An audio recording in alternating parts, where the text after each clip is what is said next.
discussão, que é os limites do que é público, os limites do que é captação. Essa discussão ela é permanente, por exemplo, quando você fala com imprensa e captação de imagem. Não necessariamente a imprensa tem autorização de todas as imagens que ela disponibiliza. Quando estão falando de imagem, né, o audiovisual está dentro desse contexto também. E aí a ponderação desses dois direitos ela ocorre justamente no momento onde o interesse público sobrepõe, onde aquela questão onde aquela imagem foi captada dentro de um ambiente onde aquela pessoa que estava ali disponibilizou o seu direito ao estar naquele ambiente, por exemplo, um ambiente público. As pessoas públicas elas têm outras características, né? Ou seja, elas ao exercerem determinados papéis, elas flexibilizam os seus direitos individuais. Elas estão exercendo papéis de natureza pública. Então, dependendo do contexto, determina muito. Agora, essa pessoa, né, você estava correndo na rua, que você foi lá e captou a imagem, ela não necessariamente está enquadrada dentro dessa hipótese que eu te apresentei. O fato dela estar em um ambiente público não significa dizer que ela não tem a sua individualidade preservada. Então, se ela está ali devidamente identificada, e aí é importante dizer, ou seja, se ela é a figura central daquela imagem captada, fixada, certamente, né, a autorização vai demandar. Mas, dependendo da situação, não. Enfim, se é dentro de um conceito de um público ali pouco identificado, onde tem um coletivo de pessoas envolvidas, dependendo do contexto, pode ser possível você fazer a utilização ampla dessa imagem. Então, esses questionamentos sempre serão determinados pelo contexto, e sempre na ponderação desses dois direitos. O que é mais importante, né? A imagem ou a imagem fixada? A imagem individual ou a imagem fixada? Então, quando a gente fala de imprensa, a gente sempre tem a discussão do contexto de liberdade de expressão, né? E a imagem que foi fixada. E essas ponderações também existem. No caso da imprensa, a imprensa está submetida a uma série de... A imprensa oficial, né? Uma imprensa... enfim, hoje o que a gente tem na internet é uma imprensa de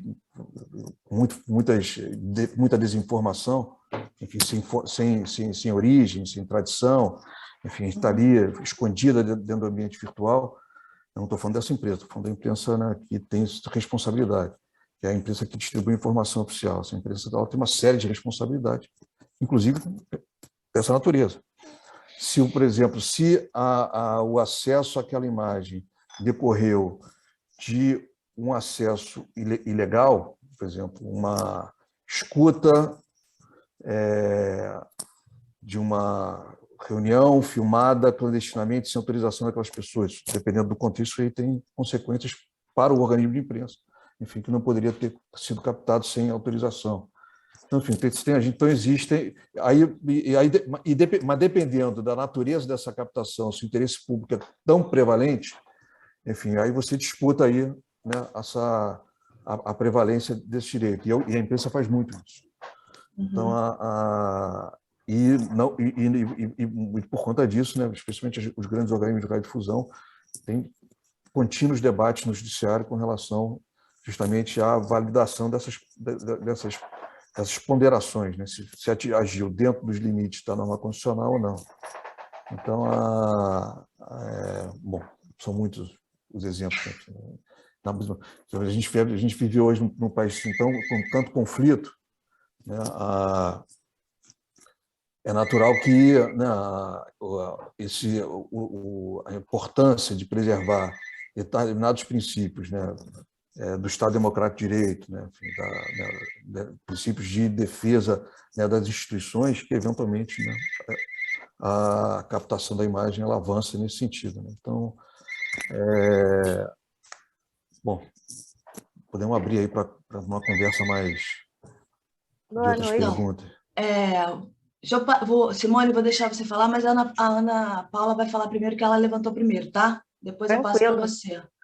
Ana Paula, abre o seu microfone. Pode fazer sua pergunta. Oi, tá me ouvindo?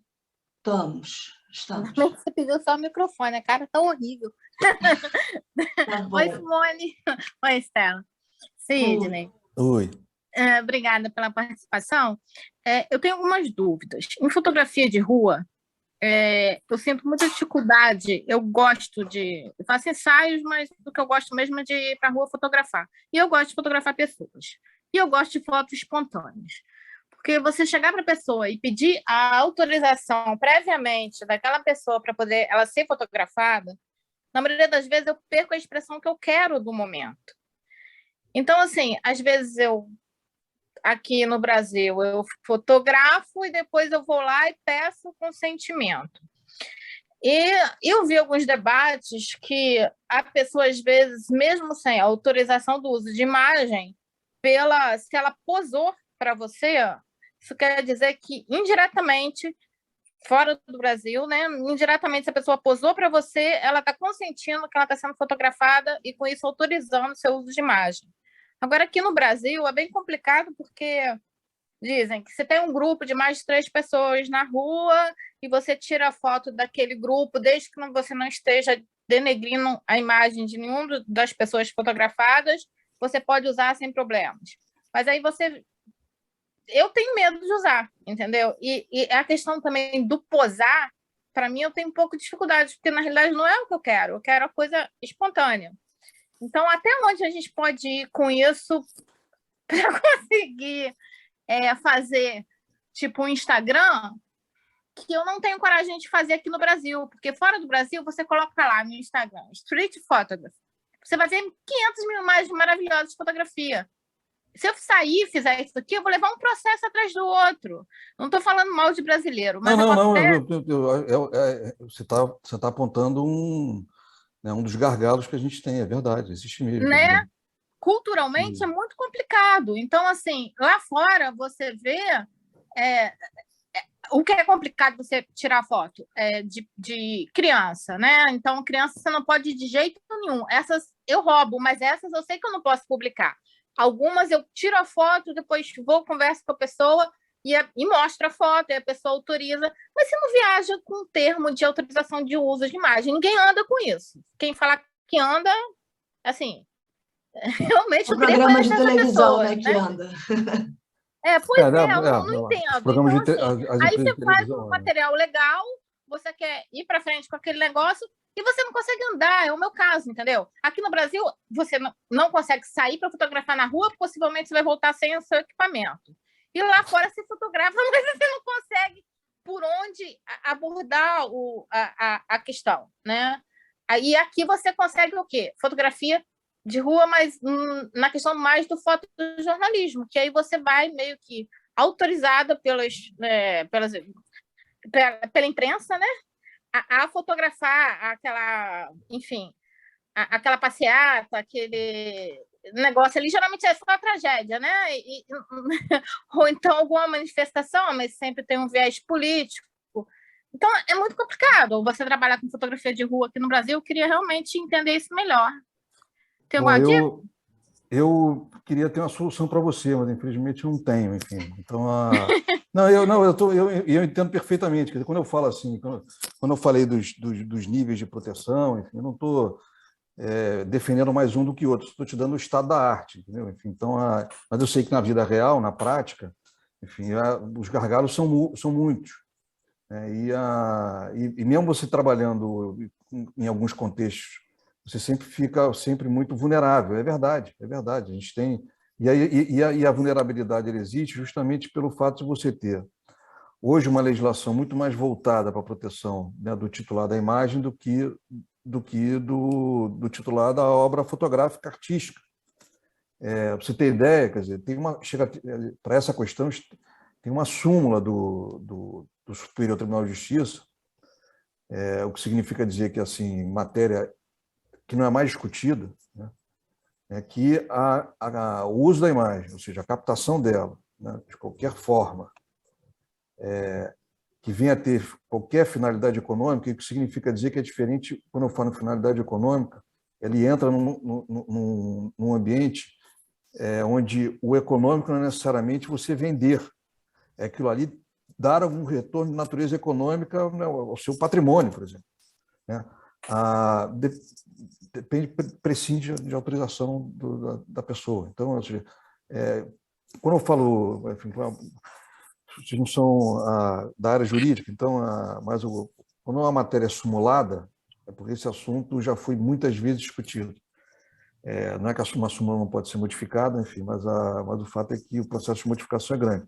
Isso agrava as situações, porque, na verdade, ele confere, na verdade, para o titular da imagem, né, uma prerrogativa maior do que aquele que fez a sua fixação, no caso, o fotógrafo. Então,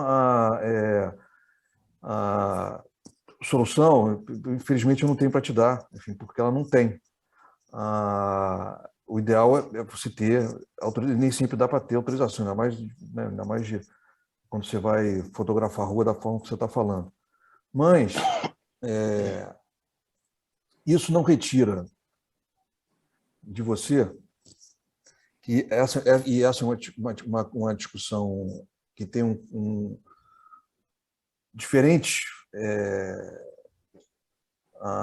apreciações, que é a sua faculdade de você poder fazer a exposição da sua criação.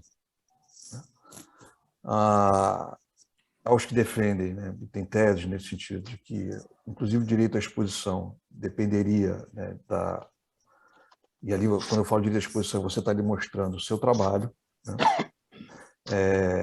Há os que dizem que depende, né, de autorização ainda para exposição, e há os que defendem que, no caso da exposição, não. Enfim, isso aí, porque, inclusive, tem decisões nesse sentido, que o direito de exposição não feriria o direito à imagem, dependendo da forma como aquela imagem é exposta também. Então, uma exposição tradicional, né, eu, particularmente, a possibilidade de risco ela é muito pequena. A comercialização, enfim, o fotógrafo vive da comercialização da sua obra, que significa dizer fazer reproduções daquela imagem, isso certamente, né, cairia nesse princípio que eu te falei, assim, muito claro da súmula, que implicaria nisso tipo de coisa. Então, talvez seja o caso de você só tirar foto, expor foto que você capta no exterior, porque, enfim, porque aqui sempre haverá a margem, né, da vulnerabilidade, né? Enfim, aí você pode até dizer assim, não, mas eu tenho amigos fotógrafos que fazem esse tipo de coisa, depois nunca teve problema.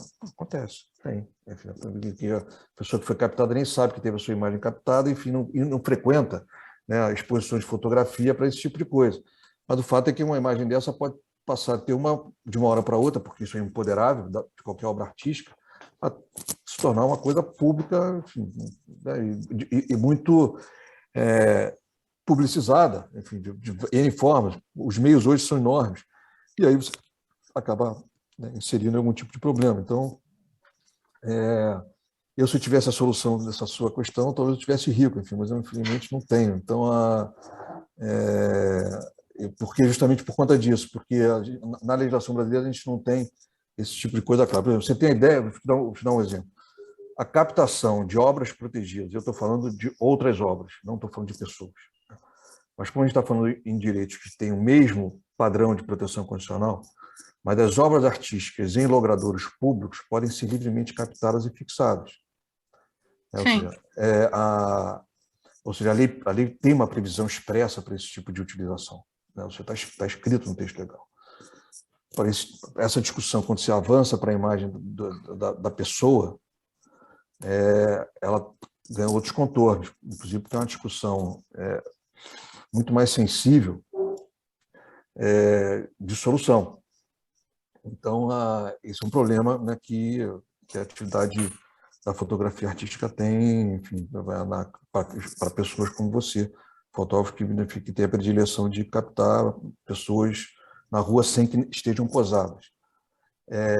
Você fez uma pergunta, o cara que posou, ele concordou. Sim, é um ótimo indicador. Não é a solução completa. Então, Entendi. mas o nível de risco já diminuiu muito. Entendi. O ideal, e eu vou te dizer por quê, enfim, e também sem querer dizer se é bom ou se é ruim, enfim, não estou te dando assim, o estado da arte mesmo. Há as questões relativas não só ao uso de imagem, como também aos direitos autorais, isso vale para o autor da fotografia também, né? Ou seja, a solenidade, significa dizer a formalidade nos licenciamentos, ela é uma questão obrigatória. Então, aquela história assim, eu autorizei de boca, no direito autoral isso não vale. Enfim, pode ser assim, esse cara é um sem palavra, é um imoral, isso é uma outra questão. Mas para fins jurídicos, a autorização de boca informal ela não tem valor nenhum. Então, e muitas vezes a informalidade é um padrão no ambiente das obras artísticas em geral. Por conta da natureza mesmo. Mas para fins formais, não vale nada. Você vai poder dizer para ele, evidentemente hoje, né, esse nível de formalidade ele desceu para níveis mais simples, né? Porque quando eu estou falando para você que você tem que ter contratar um advogado para fazer uma licença, um contrato, ou enfim, onde o cara vai ter que assinar. Não estou falando disso. Estou falando assim, estou falando da necessidade de você ter uma solenidade estabelecida entre aquela parte, onde você tem uma declaração dela escrita, né, de alguma forma. E hoje, né, hoje os meios, porque a tecnologia assim permite, são muito maiores. Então, é um e-mail, é uma mensagem de WhatsApp, onde você consiga identificar efetivamente a origem, né, daquela permissão, já está resolvido. Tá? Enfim, evidentemente, você vai encontrar um monte de gente que vai dizer que isso não serve, que é ruim, que tem um contrato. Não, não é. Vão te vender dificuldade. Quanto mais formalidade, evidentemente, mais segurança. Enfim, mas isso não retira o valor, né, das novas formas hoje de troca de mensagens e informação que a tecnologia permite. Então, o que facilita muito a vida também hoje. Né? Então, te dar um exemplo, eu tive assim, recentemente, dar um exemplo assim, meio bem particular, aconteceu assim, gente, sei lá, no final do ano passado. Era um conteúdo audiovisual onde ia fazer o uso de muitas fotografias. As fotografias todas, a maioria delas captadas assim no público, tá? Enfim, como você gosta de fazer. E aí eu tive o papel de ser o censor, tá? Isso é um trabalho horroroso, tá? Porque algumas delas